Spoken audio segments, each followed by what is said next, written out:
Sir ನಮಸ್ತೆ, ಇದು AW channel. ನೀವು ಜನರಿಗಾಗಿ ಒಂದು ಅಭಿಪ್ರಾಯ ತಿಳಿಸ್ತೀರಾ ಸರ್? ಕನ್ನಡ ಅನ್ನೋದು ಎಷ್ಟು ಮುಖ್ಯ ನಮ್ಮ ಊರಿಗೆ? ಕನ್ನಡ ಅಂದರೆ ಸುಲಭವಾಗಿ ಅರ್ಥ ಆಗುತ್ತೆ. ಈಗ ಬೇರೆ ಭಾಷೆಗಿನ್ನ ನಮ್ಮ ಸುಲಭವಾಗಿ ಒಳ್ಳೆ ಬಾಳೆಹಣ್ಣು ತಿಂದಂಗೆ ಇರುತ್ತೆ. ಯಾಕೆಂದರೆ ಸ್ವಚ್ಛವಾಗಿ ಹೊರಗಡೆ ದೇಶದಿಂದ ಬಂದರೂ ಕನ್ನಡ ಬೇಗ ಕಲಿತಾರೆ. ಅದೇ ನಮ್ಮ ಕನ್ನಡದವ್ರು ಬೇರೆ ಭಾಷೆ ಕಲಿಯೋಕ್ಕಾಗಲ್ಲ. ಯಾಕೆಂತಂದರೆ ಅಷ್ಟು ಇದಾಗಿಲ್ಲ. ಅದು ನಮ್ಮ ಫ್ರೀಯಾಗಿ ಕನ್ನಡ ಅರ್ಥ ಆಗುತ್ತೆ.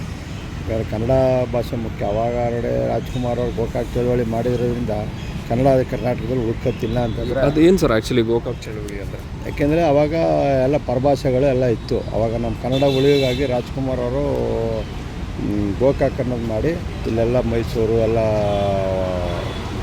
ಅವರು ಯಶಸ್ವಿ ಪ್ರದರ್ಶನ ನಡೆಸಿ ಅವ್ರ ಜನಗಳಿಂದ ಅವಾಗ ಕನ್ನಡ ನಮ್ಮ ಸಿನಿಮಾ ಥಿಯೇಟ್ರ್ಗಳೇ ಕನ್ನಡ ಪಿಕ್ಚರ್ ಕೊಡ್ತಾ ಇರಲಿಲ್ಲ ಅವಾಗ.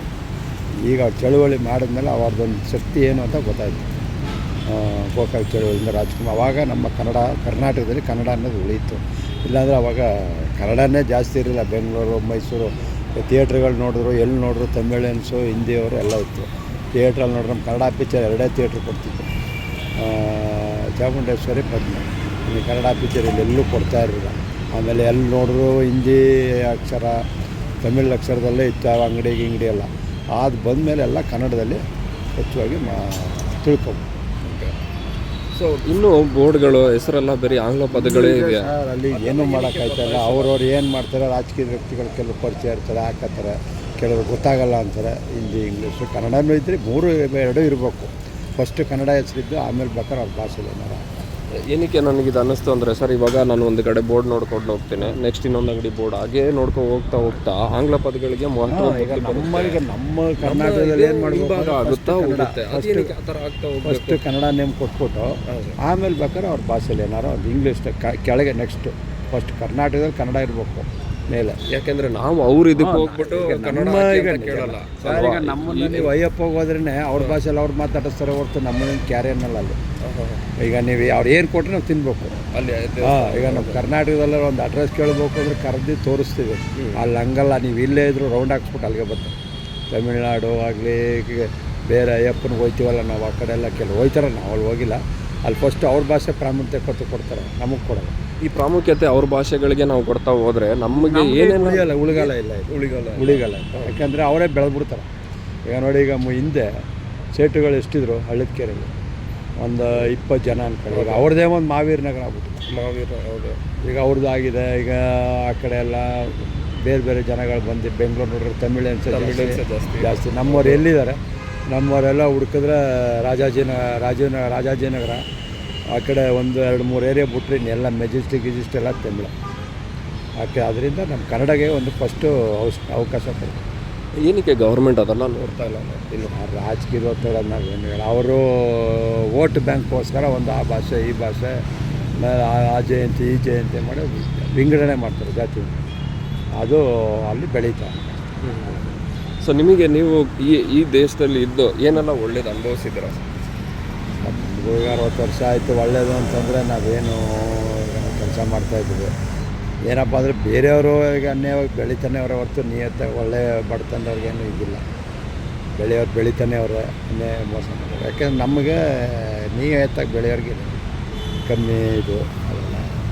ನೀವು ಒಂದು ಗೌರ್ಮೆಂಟ್ ಹತ್ರ ಮತ್ತು ಸಾಮಾನ್ಯ ಜನರ ಹತ್ರ ಒಂದು ಕೇಳ್ಕೊಳ್ಳೋ ವಿಷಯಗಳಂದ್ರೆ ಸರ್, ಅಲ್ಲಿ ನಾವು ಗೌರ್ಮೆಂಟ್ ಹತ್ರ ಹೋಗೋಕ್ಕಾಗೋದೇ ಇಲ್ಲ ಬಿಡಿ. ಅಲ್ಲಿ ಏನಾರು ಅವ್ರ ಪರಿಚಯ ಇರಬೇಕು, ರಾಜಕೀಯ ವ್ಯಕ್ತಿಗಳ ಪರಿಚಯ ಇದ್ರೆ ಸಾಮಾನ್ಯ ಜನ ಅವ್ರ ಹತ್ರ ಹೋಗೋಕ್ಕಾಗಲ್ಲ. ನಮ್ದು ಏನು ಕೇಳಬೇಕು, ಕಷ್ಟ ಸುಖ ಏನು ಕೇಳೋಲ್ಲ. ಇವತ್ತು ಒಂದು ಓದೋಕ್ಕೆ ಆಗಲಿ ಇವತ್ತು ನೋಡಿ, ಈಗ ಡೊನೇಷನ್ಗಳು ಫೀಸ್ಗಳು ಎಲ್ಲ ಜಾಸ್ತಿ ಆಯ್ತಾನೆ. ಯಾರು ಗೌರ್ಮೆಂಟ್ಗೆ ಇಷ್ಟಪಡಲ್ಲ. ಕೆಲವರು ಗೌರ್ಮೆಂಟಲ್ಲಿ ಕೆಲಸ ಬೇಕೇ ಹೊರತು ಗೌರ್ಮೆಂಟ್ ಕೆಲಸ ಹಾಸ್ಪಿಟ್ಲು ಬೇಡ, ಪ್ರೈವೇಟ್ ಬೇಕು. ಹೌದು, ಗೌರ್ಮೆಂಟ್ ಕೆಲಸ ಬೇಕು. ಅಲ್ಲೇ ಅದ್ದೂರಿಯಾಗಿರ್ತಾರೆ, ಆರಾಮಾಗಿರ್ತಾರೆ. ಇಲ್ಲಿ ಮಾತ್ರ ಗೌರ್ಮೆಂಟ್ ಹಾಸ್ಪಿಟ್ಲ್ ಬೇಡ, ಗೌರ್ಮೆಂಟ್ ಸ್ಕೂಲ್ ಬೇಡ. ಅದನ್ನೇ ಬೆಳೆಸ್ತಾ ಇಲ್ಲ ಜನ. 5 ಲಕ್ಷ ಕೊಟ್ಟು ಪ್ರೈವೇಟ್ ನೀವು 5 ಲಕ್ಷ ಆಗಲಿ ಸರ್ ಕೊಡ್ತಾರೆ, ಸಾಲ ಮಾಡಾರ ಕೊಡ್ತಾರೆ. ಅದೇ ಗೌರ್ಮೆಂಟ್ ಸ್ಕೂಲ ಪಕ್ಕದ ಮನೆಯವ್ರೆಲ್ಲ 5 ಲಕ್ಷ ಕೊಟ್ಟು 10 ಲಕ್ಷ ಆಗಲಿ ಸಾಲ ಮಾಡೋಣ ಓದೋವರೆಗೂ ಸಾಲ ಮಾಡ್ತಾ ಇರ್ತಾರೆ. ಆಮೇಲೆ ಕೆಲಸನೂ ಸಿಗೋಲ್ಲ. ಅಷ್ಟು ಡಾಕ್ಟ್ರು ಇಂಜಿನಿಯರ್ ಓದ್ಬಿಟ್ರು ಕೆಲಸ ಸಿಗೋಲ್ಲ. ಏನಪ್ಪ ಅಂದರೆ ನೋಡಿ, ದೇವರಾಜ ರೋಡಲ್ಲಿ ಎಷ್ಟು ಜನ ಡಾಕ್ಟ್ರ್ ಇಂಜಿನಿಯರ್. ಹೌದು, ಕೆಲಸನೇ ಸಿಗೋಲ್ಲ. ಅಲ್ಲೇ ಇನ್ಫ್ಲೂಯೆನ್ಸು 1 ಕೋಟಿಗೋ 5 ಕೋಟಿಗೋ ಒಬ್ಬ ಯಾರೋ ಇನ್ಫ್ಲೂಯೆನ್ಸ್ ಬಂದು ಅವ್ರ ಬಾಂಬೈದಂಗೆ ಅವ್ರಿಗೆ ರಾಜಕೀಯ ಏನಾದರೂ ಒಂದು ಕೆಲಸ ಕಾರ್ಯ ಆಗಬೇಕು ಅಂದರೆ ಗೌರ್ಮೆಂಟ್ ಬೇಕು. ಗೌರ್ಮೆಂಟ್ ಏನಾದರೂ ಒಂದು ಪ್ರೈವೇಟಲ್ಲಿ ಆರಾಮಾಗಿ ಸಾಫ್ಟ್ವೇರ್ ಇಂಜಿನಿಯರ್ ಎಲ್ಲ ಮಾಡ್ತಾರೆ. ಹೌದು. ನಮ್ಮಲ್ಲಿ ಬೆಳವಣಿಗೆ ಇಲ್ಲ ಸರ್, ಸಣ್ಣ ಪುಟ್ಟವ್ರಿಗಿಲ್ಲ, ದೊಡ್ಡ ವ್ಯಕ್ತಿಗಳಿಗೆ ಮಾತ್ರ. ಒಂದೊಂದು ಡಾಕ್ಯುಮೆಂಟ್ ಓದಕ್ಕೆ ಎಷ್ಟು ಕಷ್ಟ ಆಗುತ್ತೆ ಗೊತ್ತಾ ಸರ್? ಯಾಕೆಂದ್ರೆ ಈ ಆಂಗ್ಲ ಪದಗಳ ಅಷ್ಟೊಂದು ಒಳ್ಳೆ ಪ್ರತಿಭೆ ಇರೋರಿಗೆ ಸೀಟ್ ಸಿಕ್ಕಲ್ಲ. ಹೌದು. ಈಗ ಅವನು 580 ತೆಗೆದ್ರು ಅವನು ಸೀಟ್ ಇಲ್ಲ. ಅಲ್ಲಿ ಫಸ್ಟ್ ಮ್ಯಾನೇಜ್ಮೆಂಟ್ ಕೊಟ್ಟ ಕ್ಲೋಸ್ ಆಗಿರುತ್ತೆ. ಎಲ್ಲ ಒಂದು 100ಕ್ಕೆ ಒಂದು 20 ಸಿಗುತ್ತೆ, ಇನ್ನೆಲ್ಲ 80-90% ಎಲ್ಲ ಅಲ್ಲ, ಎಲ್ಲ ಡೊನೇಷನ್. ಕೆಲವರು ಪ್ರತಿಭೆ ಇದ್ರೂ ಓದೋಕ್ಕಾಗಲ್ಲ, ದುಡ್ಡಿಲ್ಲ. ಈ ದುಡ್ಡಿರೋರು ಅಲ್ಲಿ ಅರ್ಧಂಬರ್ಧ ಇರೋರು ಅವರೇನು ರೂಮ್ ಮುಗಿಸಲ್ಲ, ಅವರು ಸಾಲ ಮಾಡೇ ಕಟ್ಟಬೇಕು. ಸೀಟಿಲ್ಲ ಅಂತಾರೆ. ಈಗ ಬೇರೆ ಕಾಲೇಜ್ಗೆಲ್ಲ ಹೋಗಿ ಅವರು ಗೌರ್ಮೆಂಟಿಗೆ ಸೇರ್ಸೋಕಾರ ಒಂಥರ ಅವಮಾನ. ಹೌದು.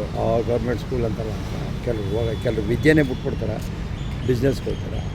ಸೊ ನಿಮ್ಮ ಒಂದು ಐಡಿಯಾಲಜಿ ಇರುತ್ತಲ್ಲ, ಸೊ ಇವಾಗ ಈ ವಿಷಯಗಳೆಲ್ಲ ಬದಲಾವಣೆ ಆದರೆ ಆಟೋಮೆಟಿಕ್ ನಮ್ಮ ಭಾಷೆ ಮತ್ತು ನಮ್ಮ ಊರು ಬೆಳೆಯುತ್ತೆ. ಸರ್ಕಾರ ಮಾಡಬೇಕಲ್ಲ. ಹೌದು ಸರ್. ಸರ್ಕಾರ ಮಾಡ್ತಾ ಇಲ್ಲ. ಸಣ್ಣ ಪುಟ್ಟ ಬದಲಾವಣೆಗಳಂದರೆ ಯಾವ್ದು ಮಾಡ್ಬೋದು ಸರ್? ಅದೇ ಈಗ ಫಸ್ಟ್ ನೋಡಿ, ಗೌರ್ಮೆಂಟು ಸ್ಕೂಲು ಕಾಲೇಜು ಹಾಸ್ಪಿಟ್ಲೆಲ್ಲ ಇಂಪ್ರೂವ್ ಮಾಡಬೇಕು. ಪ್ರೈವೇಟ್ಗೆ ಹೋಗ್ದಿರಂಗೆ ಇಲ್ಲೇ ಚೆನ್ನಾಗಿ ಆಗ್ಬಿಟ್ರೆ ಅಲ್ಲಿ ಹೋಗೋ ತಡೆಯುತ್ತೆ. ಇಲ್ಲೇ ಫ್ರೀಯಾಗಿ ಅವ್ರು ಅಲ್ಲಿ ಏನು ಫೆಸಿಲಿಟೀಸ್ ಐತೆ ಇವರೇ ಕೊಟ್ಬಿಟ್ರೆ, ಈಗ ಅಲ್ಲಿ ಇಲ್ಲಿ ಅದೆಲ್ಲ ಮಾಡೋ ಬದಲು ಈಗ ಫ್ರೀ ಇದು ಎಲ್ಲ ಬಸ್ಸಿಗೆ ಸಾಲ ಮೊದಲು ಈಗ ಅಲ್ಲಿಗೆ ಪ್ರಾಮುಖ್ಯತೆ ಕೊಡಬೇಕು. ಅಲ್ಲಿ ಕೊಡಲ್ಲ ಇವರು. ಅದೇನಿದ್ರೆ ಅಲ್ಲೇ ಯಾರು ಮಿನಿಸ್ಟ್ರು ಹೋಯ್ತಾರೆ ಸುಣ್ಣ ಬಣ್ಣ ಬಳಿತಾರೆ, ಮುಗಿತಾರೆ ಅಷ್ಟು ಇನ್ನೇನಿಲ್ಲ.